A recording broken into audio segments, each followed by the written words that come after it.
Todo historiador debe estar bien compenetrado con el tema acerca del cual va a hablar o escribir.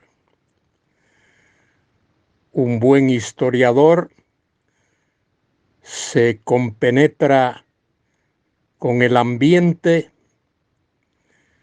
con los datos o acontecimientos históricos, con los personajes, con las cosas que tienen que ver con el tema del cual va a tratar. Eso fue lo que hicieron los escritores bíblicos.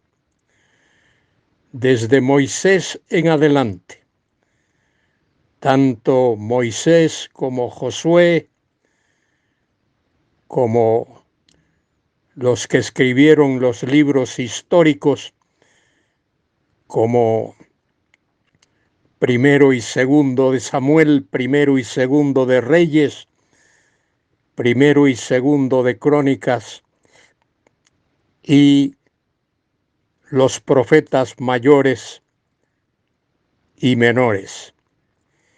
Incluso en los libros que llamamos poéticos o literarios se ofrecen datos importantes para que el lector no se pierda cuando haga la lectura de esos libros. Lo mismo ocurre con los autores del Nuevo Testamento. Tanto los evangelistas, Mateo, Marcos, Lucas y Juan, como el autor del libro de Hechos, ofrecen al lector detalles históricos importantes para el aprendizaje. De manera que es importante observar esa realidad, los hechos, los acontecimientos, los sucesos, los datos históricos, todo lo que ocurre relacionado con el pasaje que el autor escribe. Soy Luis Carballosa, os hablo para comentar con vosotros Hebreos capítulo 9, versículos del 1 al 5. Observad que el autor de esta epístola pone sumo cuidado en todo lo que escribe, todo lo que relata, el tema del cual trata en el libro. En el capítulo 9, versículo 1, dice: ahora bien, aún el primer pacto tenía ordenanzas de culto y un santuario terrenal. Ese primer pacto era el que llamamos el pacto mosaico, es decir, el que Dios hizo con la nación de Israel a través de su siervo Moisés. Y luego añade en el versículo 2, porque el tabernáculo, en el desierto había un tabernáculo, era el sitio de adoración. Fue Salomón el que construyó el primer templo en Jerusalén. Antes de la construcción del templo, el pueblo adoraba en un tabernáculo, porque el tabernáculo estaba dispuesto así. Observad que el autor de Hebreos conoce muy bien la historia, tanto en su parte secular como religiosa y teológica.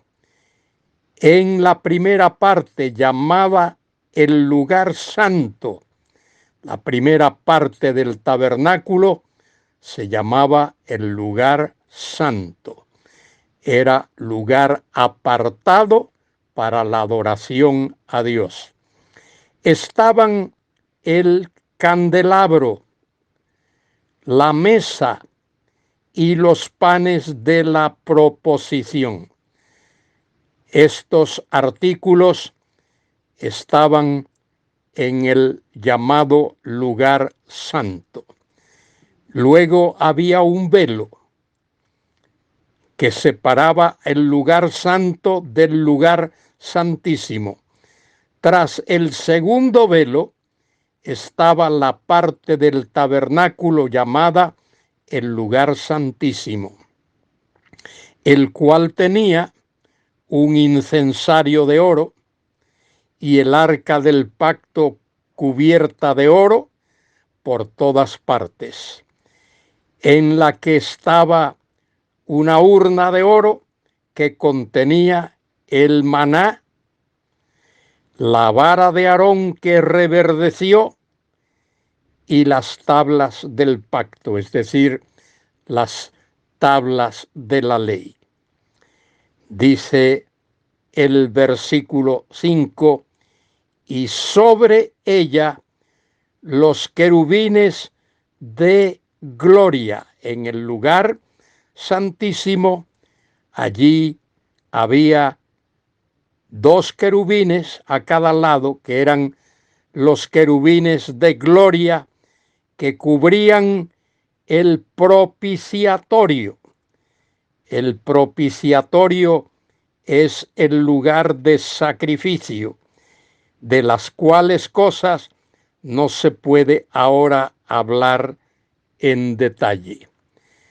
El autor de la epístola a los Hebreos pone sumo cuidado en declarar, en escribir las cosas que son necesarias para el lector. Él está siendo, el escritor, siendo dirigido por el Espíritu Santo para que escriba lo que es en verdad la palabra de Dios. Querido escuchante, querido hermano, querida hermana, cuán agradecido debemos de estar tú y yo que tenemos la palabra de Dios escrita en nuestro propio idioma. Fue escrita originalmente en el idioma hebreo, pero ha sido traducida esa palabra prácticamente a todos los idiomas del mundo. Y gracias a Dios que tenemos la palabra en el idioma castellano para los castellano parlantes. La tenemos también en gallego, como yo, para los gallego parlantes.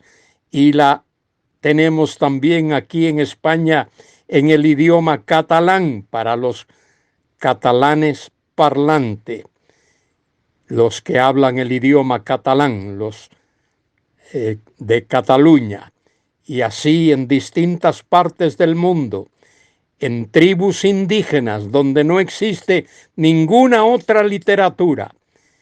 Misioneros han sido usados para traducir en el idioma de esas tribus indígenas la palabra de Dios.